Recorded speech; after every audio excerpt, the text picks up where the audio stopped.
amendement étant retiré, nous passons à l'amendement suivant, le 40, défendu par Monsieur Corbière. Oui, merci Madame la Présidente, Madame la Ministre, mes chers collègues.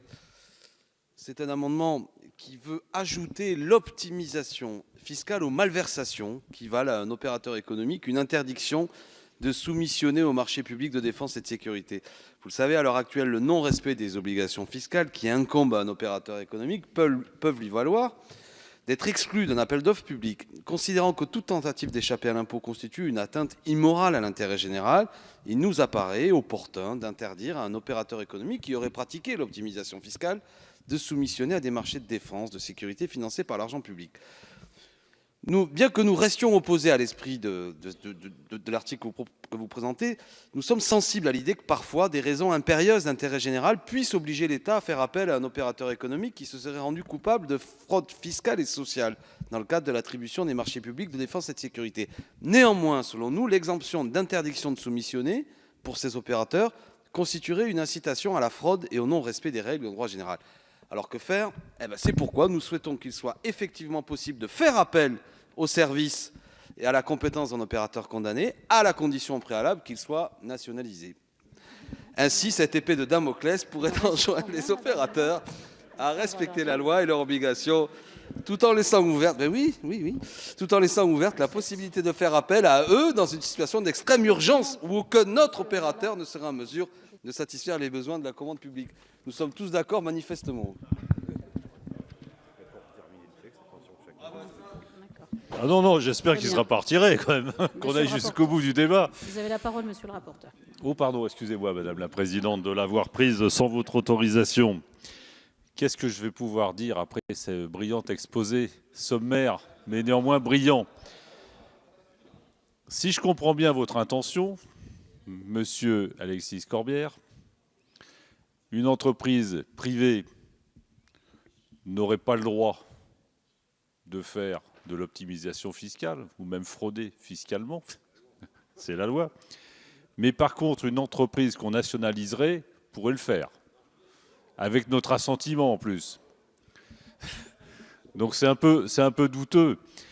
Et la deuxième chose que je voulais poser, puisque dans nos groupes d'armement, il y a quand même des groupes qui ne sont pas seulement français. Il y a des groupes européens, il y a des groupes avec des capitaux britanniques, italiens, il y en a d'autres avec des groupes français, des capitaux français et allemands. Donc comment on pourrait les nationaliser? Donc je trouve votre idée pas mal du tout, mais je ne vois pas comment on pourrait la mettre en œuvre. Donc je émets un avis défavorable. Madame la ministre, quel est l'avis du gouvernement sur cet amendement? Il est défavorable également, et j'avoue que j'admire la créativité de cet amendement numéro 40, puisque si on n'y prenait pas garde, nous nous retrouverions dans une situation auquel nous n'avions même pas songé. Donc voilà, donc plus sérieusement, je pense que cet article 26 ne peut servir de support à des réformes aussi profondes que celles qui sont proposées à travers cet amendement numéro 40. Et Monsieur Lecoq, ou Monsieur Lachaud, pardon, excusez-moi, mais Monsieur Lachaud et ensuite Monsieur Lecoq. Merci Madame la Présidente. Écoutez, au moins, avec cet amendement, nous n'aurons pas de problème de qualité de l'amendement. Merci Madame la Ministre de nous avoir reconnu au moins cela. Plusieurs éléments. La nationalisation, ce serait une sanction, Monsieur le Président rapporteur, au même titre que certaines entreprises ont été nationalisées en termes de sanctions en 1945 et sans coût supplémentaire pour l'État. Cela serait tout à l'avantage de l'État. Sur l'optimisation, c'est un sujet sérieux qui coûte cher surtout quand ces entreprises vivent de l'argent public. Et je reviendrai sur le cas de Nexter. Vous nous avez parlé des entreprises européennes. Très bien, parlons de KNDS, qui est la fusion d'une entreprise française et d'une entreprise allemande.